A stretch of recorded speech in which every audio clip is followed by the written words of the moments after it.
En ese contexto, bueno, entonces quisiera yo volver con ustedes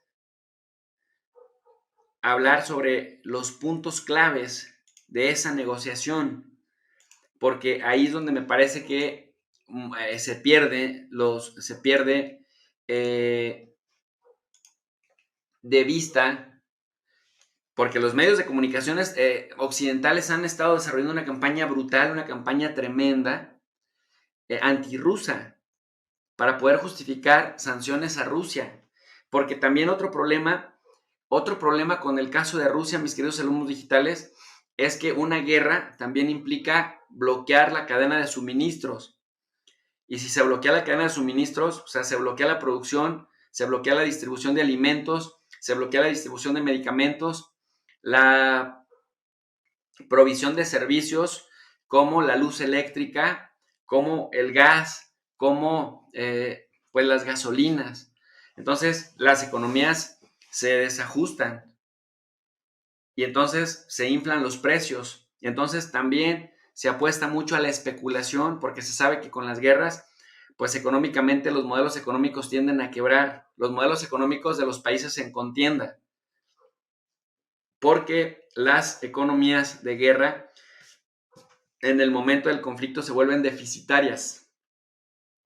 Ya habíamos escuchado, bueno, ya habíamos hablado, ya habíamos explicado que cuando se habla de un déficit, se habla a grandes rasgos de que se gasta más de lo que se gana.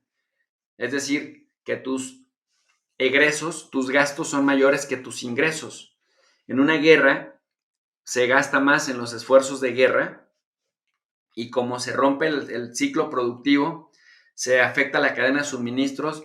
Entonces, al romper el ciclo productivo, no se puede generar el producto para vender. Y entonces, los pocos productos que existen en el mercado se encarecen. Y esto termina por beneficiar a unos cuantos, a los proveedores en una guerra. ¿Sí me explico? Por eso, yo no entiendo cuál es la racionalidad de Europa, que realmente se comportan despreciablemente como súbditos de Estados Unidos. ¿En dónde está su ganancia, amigos y amigas? ¿En dónde está la ganancia de los europeos? ¿Por qué se comportan como lacayos de Estados Unidos cuando ponen a su propia población en riesgo de una guerra contra Rusia? Que de verdad le costaba mucho trabajo, le cuesta demasiado trabajo a Europa respetarse tantito, le cuesta trabajo dejar de ser visto como siervos de Estados Unidos que ponen en riesgo a sus propias poblaciones sabiendo de la capacidad destructiva de Rusia porque la están cercando y prácticamente no están respetando nada. Saludos nuevamente a Carlos Ortiz, dice, profe, el pan en México es como los países europeos, no les importa su casa y América para los americanos ya se acabó. China y Rusia están fuertes, sin duda alguna. Tienes una buena analogía, mi querido Carlos. Juan García, gracias por el superchat. Dice, una pregunta, ¿hay posibilidad de una tercera guerra mundial? Pues es de lo que estamos tratando de que no pase, mi queridísimo Juan, porque Estados Unidos disuade y Rusia ya dijo, si ellos disuaden, nosotros vamos a disuadir. Si ellos encuentran puntos de defensa, debilidades en nuestros sistemas de defensa, vamos a encontrar sus debilidades y vamos entonces a cercarlos. Por aquí pregunta Rodrigo López, profe, ¿será que Estados Unidos está obligando a Europa a comprar armas para mejorar su economía, pero sin llegar a una guerra? Ándale, mi querido Rodrigo López, pues tienes ahí la pregunta de referencia obligada. Esta pregunta que hace el compañero Rodrigo es muy importante. López tenías que ser, mi hermano. López tenías que ser. Buena pregunta. No, de veras, muy buena pregunta. López tenías que ser. No crean que lo digo por nada, ¿no? Pero ya ven los López, miren. ¿Será que Estados Unidos está obligando a Europa a comprar armas para mejorar su economía, pero sin llegar a una guerra? Sí lo está obligando, pero no de forma directa. Lo está persuadiendo, mi querido Rodrigo. Le está generando las condiciones para que los europeos digan, ah, Entonces, si se desata un escenario bélico, nosotros tenemos que comprar armas, porque pues tenemos a los ejércitos chatos, tenemos ejércitos que no sirven para nada. Chin, ¿qué vamos a hacer? Y Estados Unidos amablemente llega y dice, mira, te pongo al servicio a mitad de precio con hartos descuentos toda nuestra industria armamentista para que te equipes. Ustedes recuerdan que Donald J. Trump tenía esta bronca con Vladimir Putin dentro del amor que le sentía y le profesaba. Le decía a los países de la OTAN, Estados Unidos va a dejar de apoyar a la OTAN si los miembros de la OTAN no gastan por lo menos el 2% de su Producto Interno Bruto en armamento. Su gasto militar tiene que ser equivalente a por lo menos el 2% de su Producto Interno Bruto. Ahorita nuestra productora nos va a poner en pantalla una gráfica de por lo menos el 2020 o 2021 de cómo gastan los países de la OTAN en proporción a su PIB, a su Producto Interno Bruto, para que vean que todavía hay algunos, Alemania es uno de ellos, que todavía no gasta como 1.23% de su Producto Interno Bruto. Pero entonces imagínate, Rodrigo López, qué buen apellido, por cierto, ¿no? Qué lindo ese apellido, López. Aunque a los panistas les dé urticaria y a los de la derecha latinoamericana el apellido López les dé como urticaria, así como de... es importante que se piense en estos términos. A ver, Trump tenía razón, Joe Biden se maneja en esa misma línea, le sigue pidiendo a los miembros de la OTAN que gasten por lo menos el 2% de su Producto Interno Bruto en presupuestos militares. La siguiente pregunta es, oye, ¿y a quién le tenemos que comprar las armas? ¿A quién le tenemos que comprar la tecnología militar? ¿En dónde tenemos que invertir en servicios de inteligencia? Si Estados Unidos empezó a disuadir a Rusia, empezó a persuadir a la OTAN y ya trae a la OTAN en encargo desde con Trump. Trump fue la cara poco amable de Estados Unidos. Trump se le fue a la yugular y les dijo, tienen que entender que si no gastan el 2% de su PIB, no los vamos a defender ya. Estados Unidos no va a poner el dinero en eso. Y la verdad, tras bambalinas, el mensaje es, cómprennos armas. Miren, tenemos armas para vender al por mayor con un ligero descuento del 25%. Pero gasten el 2% de su PIB porque nuestra industria armamentista necesita financiarse. Pero el discurso oficial era, tenemos que gastar porque eso es lo que promedian los estándares de seguridad colectiva para que haya más o menos un equilibrio. Modernícense en aras de su soberanía, de la defensa de sus fronteras y de la integridad de sus territorios.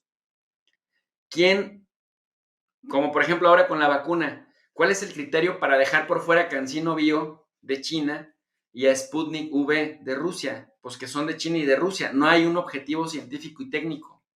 ¿Sí me explico? Si los europeos le hubieran dicho a Trump y luego a Biden, tiene razón Estados Unidos, vamos a empezar a gastar el equivalente al 2% de nuestro Producto Interno Bruto en presupuesto militar, Estados Unidos diría, sí, pero lo que le gastes a Rusia no va a contar. Lo que le gastes a China, porque hay 3 empresas chinas que también son de las que más armas venden en el mundo.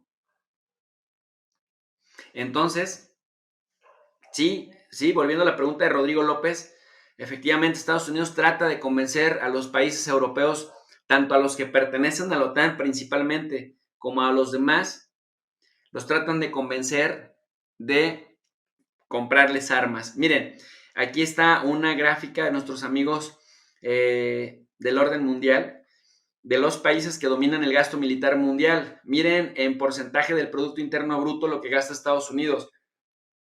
778 mil millones de dólares al año. Esto gastaron en 2020 a pesar de que había pandemia. que equivale al 3.7% de su Producto Interno Bruto. Dicen, lo ideal es que gastes el 2%.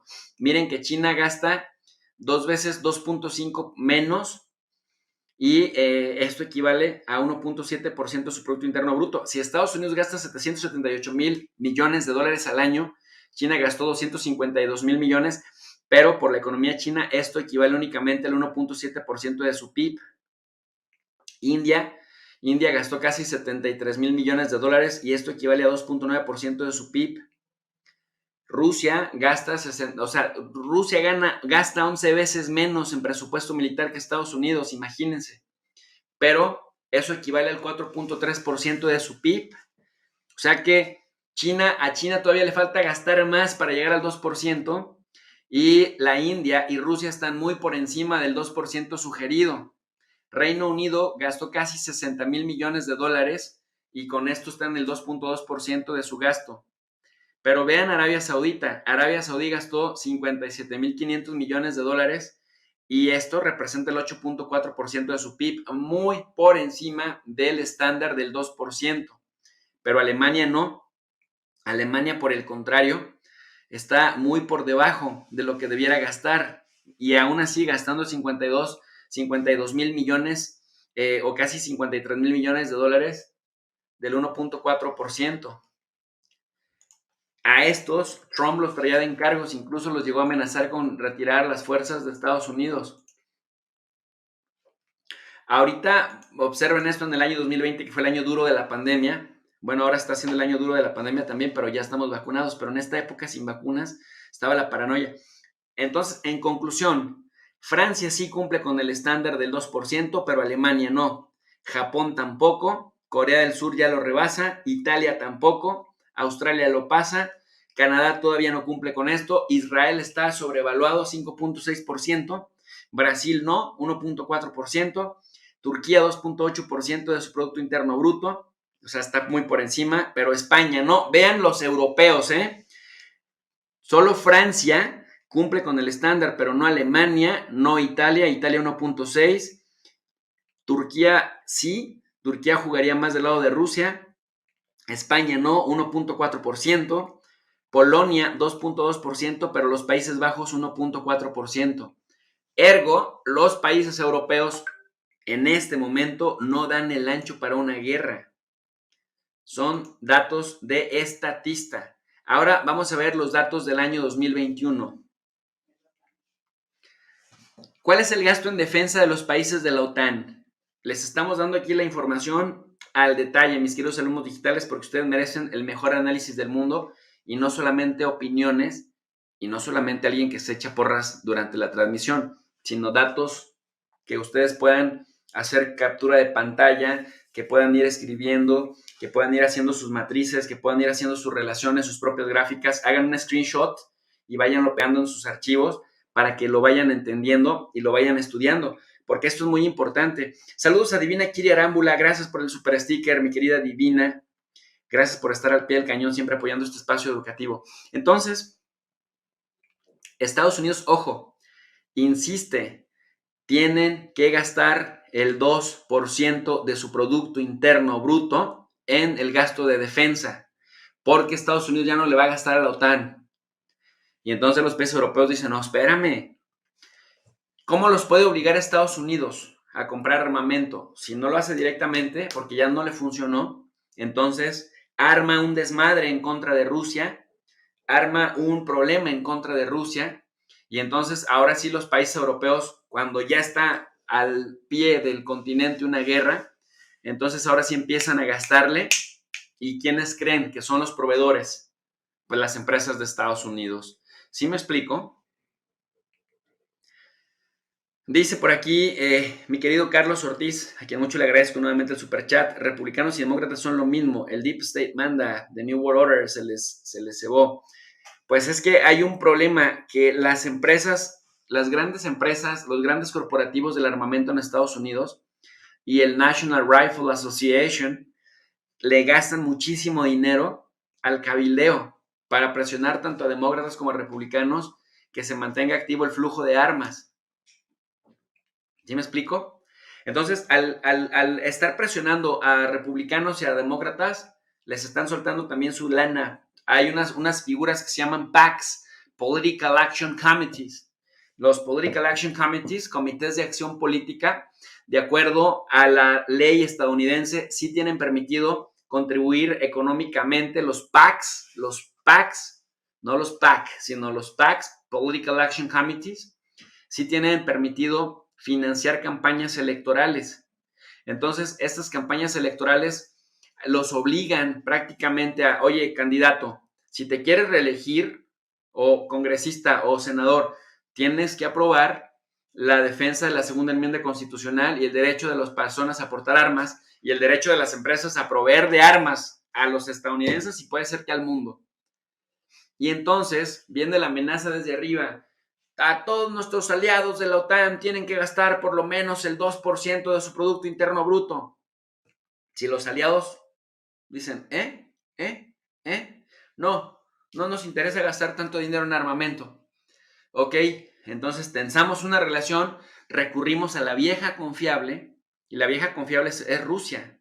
Sabemos que con Rusia siempre va a haber un tema porque a la gente le empiezan a meter prejuicios sobre Rusia a través de la televisión, de las películas, de la radio, de la prensa escrita. Siempre aparece un ruso como el malo de las películas gringas y cuando no es un ruso es un musulmán y cuando no es un musulmán es un mexicano, un latinoamericano. Siempre nos ponen de jardineros, de albañiles, de rateros o de narcos. A los musulmanes siempre los ponen del comerciante avaro y también del terrorista.